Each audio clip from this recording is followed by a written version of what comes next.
Now here's a sign of the times. The price of a second-hand van is going through the roof. There's a surge in demand for the iconic workman's vehicle. Why? Well, because big companies are cutting costs by not replacing older vehicles, and because more people are setting up small businesses on their own. Our transport correspondent Paul Clifton has more. The sound of money talking. Graham Joyce bids for a van, but he stops short of buying it. It's too expensive. Graham says his second-hand van dealership at Padworth near Reading is the biggest in Britain. As people get made redundant, they're coming out to buy a van and go self-employed, and we're certainly seeing a huge pickup in our no VAT vans. On the top end, people are keeping their vans longer.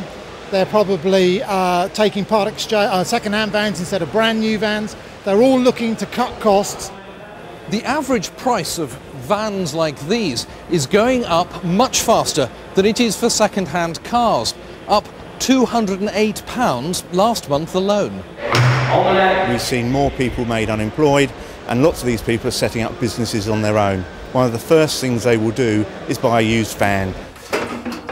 James Timoney understands the issue. Made redundant by a big insurance company, he now runs a small brewery on Salisbury Plain.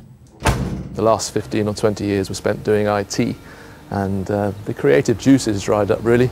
So I thought we needed to get back into something that would get them flooding again. We managed to engineer some redundancy, and then went into it full time. His only delivery van is getting old. It will soon need replacing. We've reached capacity with the brewery, and we take out a lot of casks each day, so we do need something slightly larger. We're still making our mind up whether or not to put a bit of capital in and buy a new van, or actually find something a little bit, a bit more modest, slightly older. Sales of new vans have been falling for 4 years.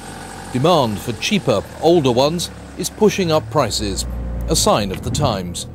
Paul Clifton, BBC South Today, Salisbury Plain.